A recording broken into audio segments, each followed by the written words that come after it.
Boa tarde, deusas, meninas, mulheres sagradas. Boa tarde, sacerdotisa de Lebara.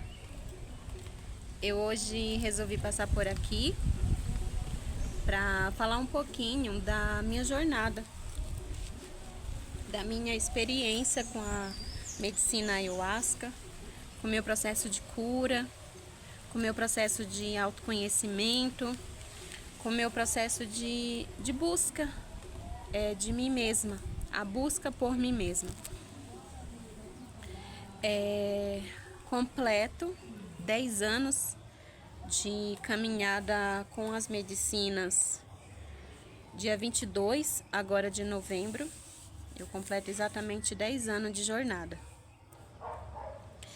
E desde o primeiro dia que eu consagrei a ayahuasca, no meu primeiro dia de ayahuasca, no meu primeiro dia que eu consagrei a ayahuasca, na minha primeira noite, uma das coisas que veio muito forte foi sobre consagrar a ayahuasca não é tempo. Você pode consagrar 10 anos, 20, 100 anos, 1000 anos. Toda vez que você consagrar a ayahuasca, você terá acesso a processos diferentes. E com isso, realmente vem sendo desde quando eu consagrei a primeira vez. Cada dia que eu consagro a ayahuasca, mexe num processo diferente. Eu me sinto como uma cebola, sabe? Uma cebola cheia de casca.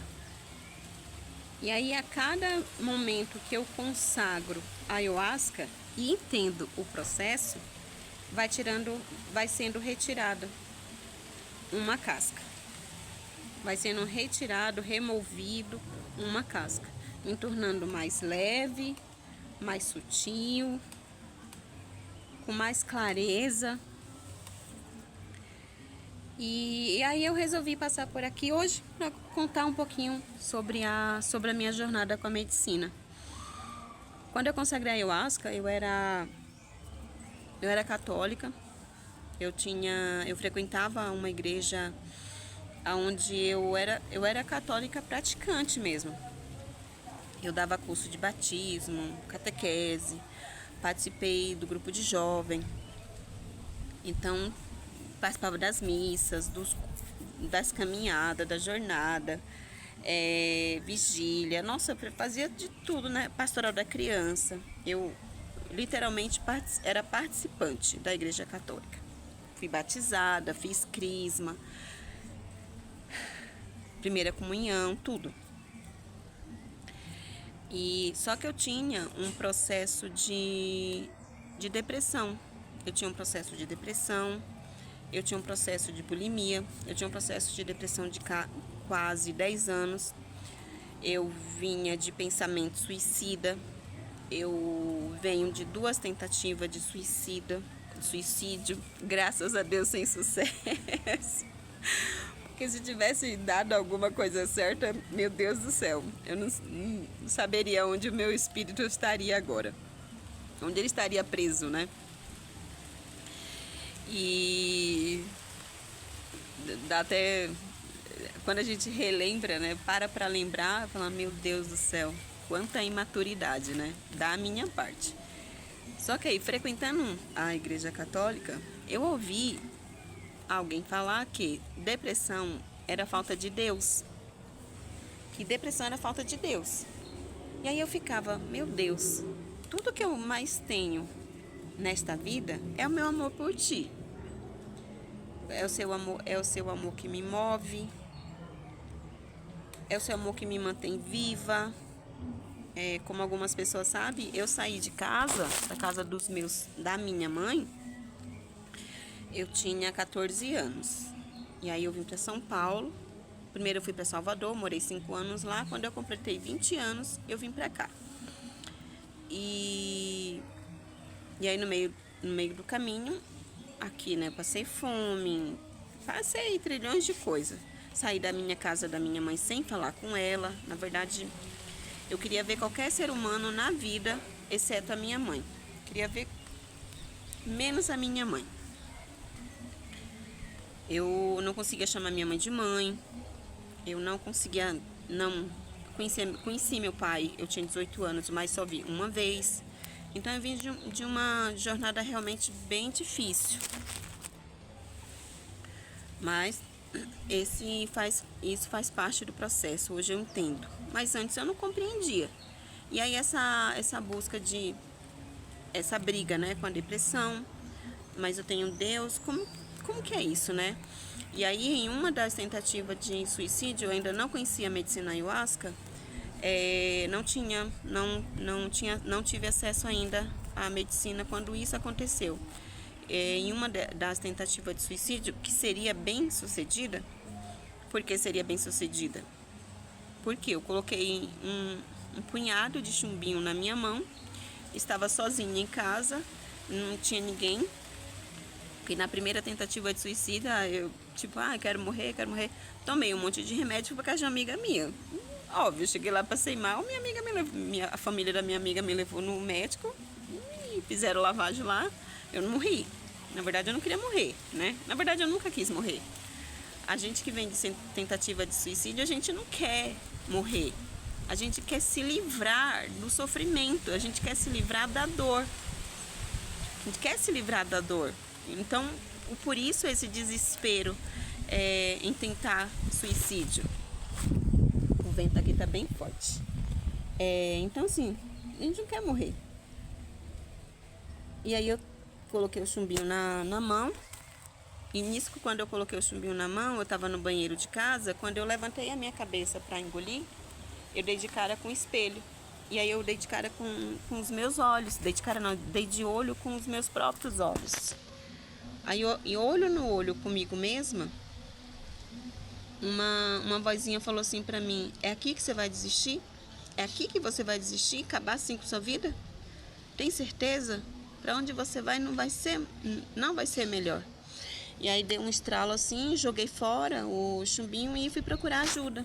Fui procurar ajuda profissional, porque desde então eu não aceitava que eu estava doente. Eu não via a depressão como uma doença, eu via uma depressão como falta de Deus. E isso para mim foi muito difícil, aceitar que eu tinha depressão, que eu tinha processo de bulimia. E aí após procurar ajuda, fui encaminhada para psicólogo, psiquiatra, fui encaminhada para ajuda profissionais mesmo, né? Peraí, deixa eu tentar dar um jeito nisso aqui. Pronto. Fui procurar ajuda profissional. E aí no meio do caminho, nesse auxílio profissional, eu encontrei. Comecei a jornada com a medicina.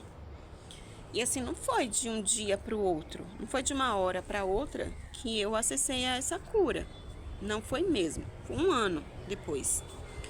Consagrando, no início da consagração, eu parei com o processo de compulsão alimentar, mas o processo da bulimia não tinha passado, e nem os pensamentos suicidas, não passou logo na primeira vez que eu consagrei a ayahuasca. A busca ainda foi grande. Quando deu mais ou menos um ano que eu estava consagrando medicina, eu estava num retiro, aí me aplicaram um rapé e eu fui na frente do altar, um altar lindo mesmo. Eu pedi para que Deus me levasse embora, para que eu fosse levada embora, pois eu não queria viver. Eu não tinha motivo para viver. Eu falando com a espiritualidade, que eu não tinha motivo para viver, que eu não tinha alegria pela vida, que eu não tinha vontade de viver. E eu tinha entendido que eu não ia conseguir me matar. Então que eles me levassem embora. E aí, isso não tinha começado ainda o ritual, né, com a ayahuasca. Fomos tomar ayahuasca. Tomei uma ayahuasca, chamava no início... essa ayahuasca, o padrinho Renato Laranjeira chamava, né, de caveirinha. Era uma ayahuasca que era uma cola. Era uma cola. Tinha que virar o copinho e ela ia escorrendo assim para tomar. E nisso que eu consagrei a ayahuasca, para quem me conhece, alguns me conhecem, sabe que eu não entro na força tão rápido. Só que dessa vez não. Eu deitei no colchonete. Quando eu deitei no colchonete, grudaram na minha mão. E era um cara enorme, com a capa preta, uma cartola preta, só que eu não via o rosto dele. E aí falou assim: quer morrer, Fernanda? Então bora. Grudou na minha mão e me levou para um lugar que era totalmente escuro. E eu flutuava assim junto com ele. Ele não tinha terra. Era escuro. Eu me sentia flutuando. E aí eu entendi que eu estava no umbral. E aí eu comecei a chorar, entrei em desespero, comecei a chorar. E aí ele falava assim pra mim: para de chorar, Fernanda, olha pra baixo. E aí quando eu olhava pra baixo, cada momento que eu começava a chorar e ele mandava eu olhar pra baixo, eu via um processo, eu via situações diferentes. Eu via gente em decomposição, milhares e milhares de pessoas grudadas uma na outra, tipo, pedindo clemência não, eles não pediam socorro, eles ficavam meio que se entrelaçando, eram cenas horrorosas. Acho que a mais pior de toda foi quando eu vi corpos em decomposição mesmo, sabe? A pessoa tá lá viva e o corpo tá lá se decompondo. O meu espírito estava no umbral, o meu corpo físico estava exatamente no colchonete e chorava muito. Tava com a cabeça enfiada no travesseiro e com a bunda para cima e chorava. Eu chorava e chorava de fazer 2 horas assim, 2 horas desse jeito e 2 horas lá embaixo. E aí hoje não, né? Um tempo depois eu entendi que foi a Exu Capa Preta que me levou lá. E aí ele falou pra mim: olha, se você se matar e se você continuar com esses pensamentos suicidas, é pra aqui que você vem. Você quer ficar aqui? Você acha que aqui tá bom? Se você acha que lá em cima tá ruim, aqui é pior ainda. E aí na segunda-feira eu fui atrás dos meus psicólogos, meus psiquiatras, falei: olha, chega, não quero mais saber desse processo. E realmente parou. Depois daquele momento eu falei: bem, se aqui embaixo, se lá em cima, que era a terra, né, que é aqui o plano, tá ruim, aqui embaixo tá pior ainda, então não quero vir pra cá. E parou os processos de suicida, parei com o processo de compulsão alimentar e parei com o processo de bulimia de uma vez por toda. Depois de um tempo atrás, eu fazendo uma constelação familiar, eu descobri que esse processo de compulsão alimentar e processo de bulimia, eu perdi um irmão, eu tinha 5 anos, mas quase 5 anos, ele tinha 2 e pouco. E na medicina, com a medicina, eu descobri que esse meu irmão, ele morreu desnutrido. Então eu não me achava, no meu subconsciente, eu não me achava merecedora da comida, já que o meu irmão morreu pela falta dela. E aí os processos foram vindo. Eu acabei com esse processo, aí veio o processo da minha mãe, que eu não falava com minha mãe, eu não aceitava minha mãe, não aceitava meu pai, tudo isso. E aí, com o Sagrado Feminino, eu fui entendendo esses processos com a minha mãe, com a minha ancestralidade, comigo mesma, porque eu venho de uma jornada onde a falta de amor e respeito comigo mesmo era muito grande. Era muito, muito grande. E hoje, graças a Deus, faz já um tempinho, voltei a falar com a minha mãe, aceitar a minha mãe de verdade, sabe? Eu não chamava minha mãe de mãe, hoje eu chamo. Entender o processo com meu pai. Eu falava que eu não tinha pai. E hoje eu entendo que eu tenho sim um pai. Eu não tive um pai presente, mas eu tenho um pai sim. E o meu pai, ele não foi realmente presente. Não foi. Ele me teve lá, eu falava que eu era filha de carnaval, né? Que minha mãe e meu pai me fizeram numa festa de carnaval. E hoje eu aceito a questão de não ter um pai presente, mas eu tenho um pai. Graças a Deus tenho uma mãe, né? E essa é um pouquinho da minha jornada. Da minha jornada com a medicina ayahuasca. E hoje eu compreendo que os processos vão vir.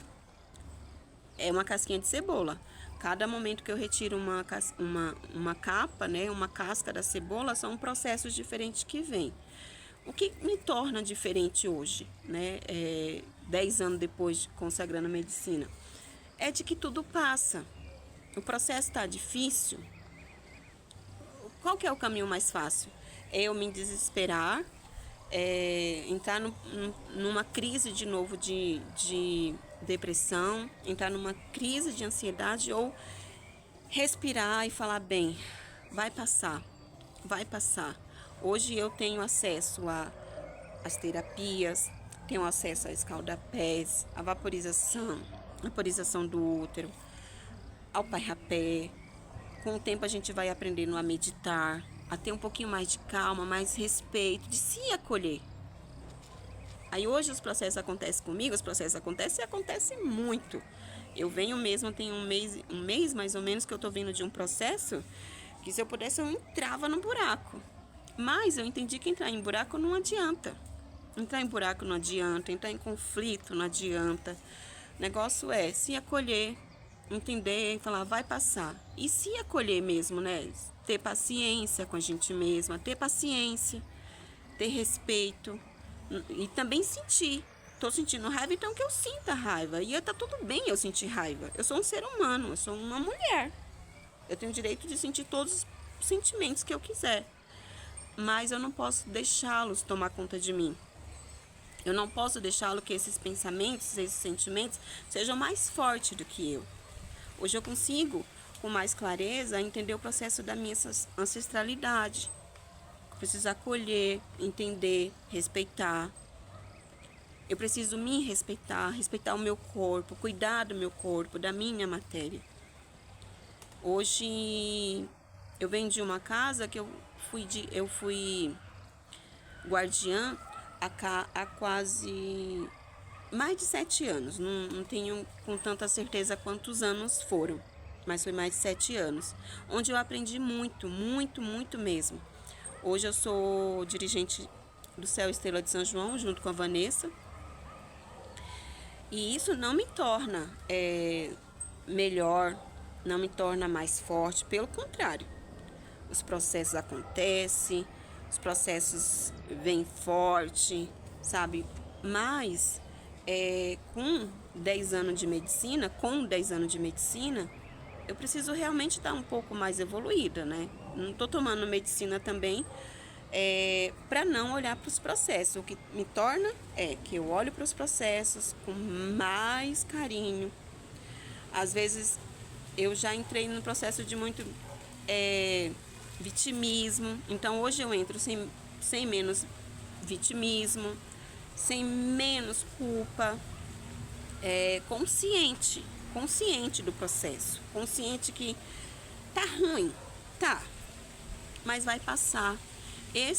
Eu falo que esses processos que acontecem na nossa jornada é para nos deixar mais próximo de Deus, é para nos deixar mais próximo de nós mesmos, mais próximo da nossa espiritualidade. Às vezes eu falo, ai Deus, me perdoa por ser tão incrédula, sabe? Que às vezes eu tô lá na frente do altar, nos processos difíceis, chorando, pedindo, aí acendo vela. Aí eu falo, nossa, não podia ser assim todos os dias? Eu não poderia vir aqui no altar todos os dias, pedir, agradecer, cuidar. Então esses processos nos acontecem para nos entender que não somos nada sem Deus. Sem Deus, sem a deusa, sem Pachamama, sem o sol, sem esses elementos que a vida nos traz. E é isso, gente. Eu gostaria, com muita humildade, muito respeito, compartilhar um pouquinho da minha jornada com a medicina e dizer para vocês que consagrar a medicina não nos torna melhor, não nos torna imune dos processos, ou então, nossa, agora encontrei Jesus, encontrei a deusa. Não, pelo contrário, nos torna mais buscador da cura, mais buscador de conhecer esse universo gigante que é Deus, que é a deusa, que é a vida. Eu sou muito, muito grata hoje pela minha vida, por ter vocês na minha caminhada, na minha jornada, ter acesso às medicinas. Gratidão imensa, imensa, imensa, imensa, imensa de coração. Amo vocês. Beijo.